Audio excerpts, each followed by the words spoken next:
Selon le 6e rapport du Haut Conseil à l'égalité paru en janvier 2024, les idées machistes et sexistes ne feraient que croître chez les jeunes hommes entre 18 et 24 ans. Ce propos du Haut Conseil à l'égalité peut nous paraître paradoxal. En effet, depuis les années 60 et l'émergence de mouvements féministes, la libération des femmes laisser penser que les idées machistes et sexistes étaient vouées à disparaître au fil des générations. Le problème, c'est que le Haut Conseil à l'égalité renchérit en disant que les idées machistes et sexistes ne faisaient que croître, notamment dû aux incubateurs traditionnels que sont la famille et les médias, mais aussi avec l'émergence d'un nouvel incubateur de sexisme et de machisme, l'incubateur du numérique. Aujourd'hui donc, nous allons nous intéresser à cet incubateur en particulier qu'est l'outil Internet et nous allons faire un focus sur les mouvements masculinistes,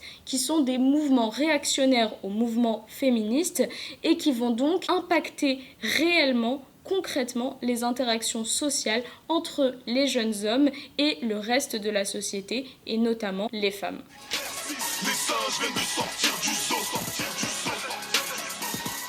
Quelles sont les idées revendiquées par ces mouvements masculinistes, leur mode opératoire sur Internet, le profil type de leurs adhérents et enfin les impacts réels que ça a sur les interactions sociales. Qu'est-ce que le masculinisme ? C'est une idéologie prônée par des hommes qui pensent que les femmes sont là pour les asservir. Le masculinisme défend une identité masculine et une société chimérique où les hommes étaient les êtres dominants socialement. Donc les masculinistes sont fondamentalement complotistes car ils pensent que les mouvements féministes ne veulent que prendre le contrôle et dominer les hommes. À l'origine du mouvement masculiniste, nous avons un mouvement principal, celui des incels. C'est un mouvement qui va naître du fait d'une femme. Cette femme canadienne va mettre en place un forum qui s'appelle Incel. Incel veut dire en anglais célibataire involontaire. Ces célibataires involontaires échangeaient sur leur célibat, le fait qu'ils étaient frustrés. Mais petit à petit, ces incels vont développer une haine contre les femmes, car ils pensent que les femmes, du fait de leur superficialité, ne cherchent que des hommes qui sont riches et beaux. Les femmes ne chercheraient que les tchads. C'est le vocabulaire utilisé par les incels. Il faut comprendre que ce n'est pas un mouvement monolithe, mais plutôt hétéroclite. Par exemple, les Black Pill. Les Black Pill, eux, sont fondamentalement complotistes. Ils pensent que la société est fondamentalement corrompue et ils n'attendent que la mort. Mais ils attendent la mort en assouvissant leurs pulsions, tous leurs désirs à l'encontre des femmes, bien évidemment. Il faut comprendre que l'outil Internet est l'outil de prédilection de ces mouvements. Cet outil leur permet de répandre leurs idées très rapidement et à une très grande échelle. Les masculinistes vont tout d'abord sur Internet s'emparer d'événements publics. Ils pourront récupérer cet événement et propager leurs idées. Par exemple, en juillet 2020, il va se produire le procès public donc d'Amber Heard contre Johnny Depp. Il faut le rappeler, donc Amber Heard est une actrice américaine qui va poursuivre en justice son ex-conjoint Johnny Depp pour des violences psychologiques et physiques. Le problème, c'est que des influenceurs masculinistes vont utiliser ce procès public, ils vont réutiliser ce procès en live et décortiquer point par point les propos d'Amber Heard en la tournant en dérision. Et donc finalement, au lieu d'avoir le procès de Johnny Depp, eh bien on a le procès d'Amber Heard face aux masculinistes. L'opinion publique va être très fortement influencée par ces propos et finalement le procès d'Amber Heard illustre le fait que les masculinistes, en décrédibilisant la parole d'Amber Heard, ils décrédibilisent aussi la parole de toutes les autres femmes qui se diraient victimes de violences, que ça soit psychologique ou physique. Ensuite, les masculinistes vont se proclamer coach en développement personnel ou coach en séduction. Et ils vont donc fomenter des théories, plusieurs catégories de femmes, les louves, les brebis. La brebis, elle est dangereuse. Les chiennes. La chienne, c'est la plus dangereuse. Elle te fera croire plein de choses. À côté, elle te trompera. Il y en a des meilleurs, il y en a des moins bonnes. Et ils vont influencer les jeunes hommes sur les réseaux sociaux, et plus principalement sur TikTok et YouTube, qui sont des réseaux sociaux très utilisés par les jeunes hommes. Ils vont gangréner le fil d'actualité, l'algorithme de ces jeunes hommes, et ils vont donc les emprisonner dans ce qu'on appelle une manosphère, c'est-à-dire une sphère où ces jeunes hommes, plus ils consultent du contenu masculiniste, machiste, sexiste, misogyne, et bien plus l'algorithme va leur proposer du contenu qui s'apparente à peu près à la même chose. C'est comme ça que tu fais des hommes.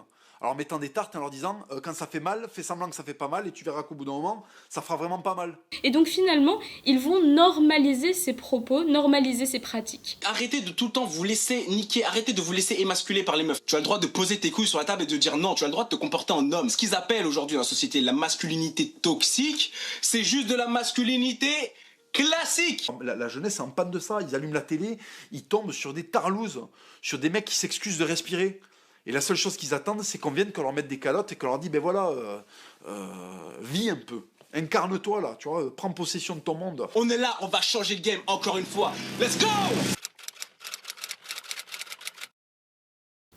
Enfin, il faut comprendre que les masculinistes, avant tout, eh bien, ce sont des marchands de misère. Ils vont essayer d'attirer un profil type d'adhérents. Les jeunes hommes qui sont isolés, frustrés, qui sont en colère, vont être très facilement attirés par ces discours qui vont eh bien, leur fournir un bouc émissaire en fait sur un plateau d'argent. Si vous êtes seul, si vous êtes frustré, si vous êtes en colère, eh bien c'est à cause des femmes qui vous rejettent. Et donc finalement, eh bien ces jeunes hommes-là, petit à petit, ils vont retrouver une sorte de réconfort en fait à adhérer à des mouvements où d'autres hommes sont dans la même situation. Et finalement, ils vont se radicaliser petit à petit entre eux. Et c'est ce qu'on voit en fait sur les forums, où il y a véritablement un processus d'affiliation entre ces jeunes hommes qui sont attirés par ces discours prônant la haine des femmes.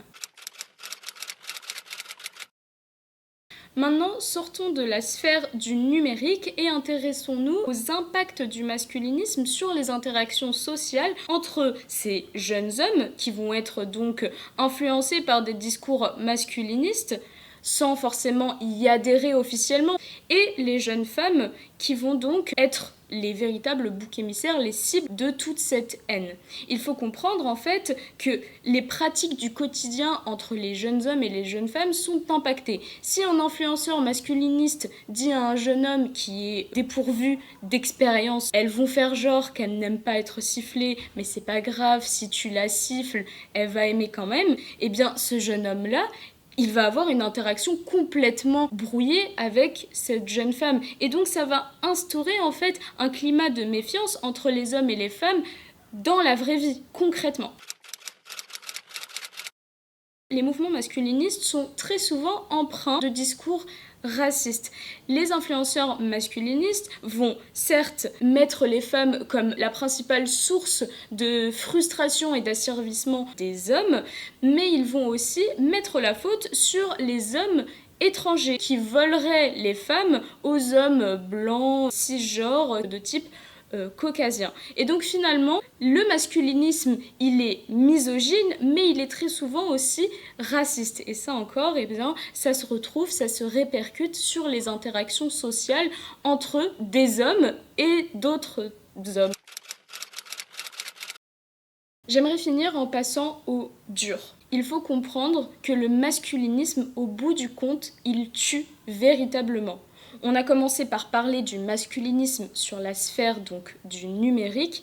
Maintenant, nous allons nous intéresser aux impacts qui peuvent avoir des conséquences dramatiques. Je vous ai pris, pour expliciter mon propos, 2 exemples français et qui sont très récents. Le premier, c'est le cas de Michael Filitas. Michael Filitas, c'était un jeune homme qui sortait avec une jeune femme du nom de Mélanie. Michael Filitas était jovial, assez séducteur, mais le problème, c'est qu'il n'a pas d'emploi. Il va passer tout son temps sur Internet à consulter des forums donc masculinistes et des sites internet du même genre, et finalement lui aussi il va se revendiquer coach en développement personnel et s'affiliant à un mouvement masculiniste. Mélanie ne supporte plus du tout l'ambiance à la maison et décide de le quitter. Sauf que Michael, eh bien, on ne le quitte pas. Et finalement, le 20 janvier 2020, il va se rendre chez Mélanie de nuit, il va s'introduire dans la maison, tuer la sœur de Mélanie à 30 coups de couteau et finalement monter à l'étage et tuer Mélanie de 80 coups de couteau. Cas numéro 2 qui s'est déroulé en mai dernier à Bordeaux. 3 jours avant le passage de la flamme olympique à Bordeaux, un homme va être arrêté par la police. Celui-ci prévoyait de faire une tuerie de masse. Il va donc, lors de son interpellation, dire aux policiers qu'il a une aversion très profonde pour les femmes. On va retrouver sur ses réseaux sociaux le fait qu'il vouait une sorte d'admiration à un masculiniste incel américain du nom de Elliot Rodger. Ce Elliot Rodger a perpétré en 2014 une tuerie de masse dans une sororité américaine. Hi, Elliot Rodger here. Well, this is my last video. It all has to come to this. Tomorrow is the day of retribution. The day in which I will have my revenge. Il va, après cette tuerie de masse, donc à titre posthume, car il est mort, devenir la tête de proue du mouvement incel. Finalement, cet homme qui a été interpellé à Bordeaux et qui prévoyait véritablement de tuer, était complètement influencé, complètement aveuglé par cette haine des femmes qu'il a développée sur les réseaux sociaux en se rapprochant de mouvements masculinistes. J'aimerais terminer par des propos qui ont été tirés d'Europol. Europol, en 2021, va répertorier les actes antiféministes comme des actes terroristes. Le masculinisme, il faut bien comprendre qu'il impacte réellement les interactions sociales et il va utiliser l'outil du numérique qui est l'outil de prédilection des jeunes. C'est pour ça qu'on a une corrélation entre finalement cette augmentation des idées machistes et sexistes chez les jeunes hommes et leur utilisation du numérique. J'aimerais vous conseiller quelques petites sources pour aller plus loin, notamment le livre de Pauline Ferrari, qui est une journaliste d'investigation et qui a publié il y a quelques années le livre Formé à la haine des femmes. Merci à tous d'avoir pris le temps de regarder cette vidéo et si vous voulez retrouver d'autres contenus, n'hésitez pas à consulter la chaîne de SPR TV.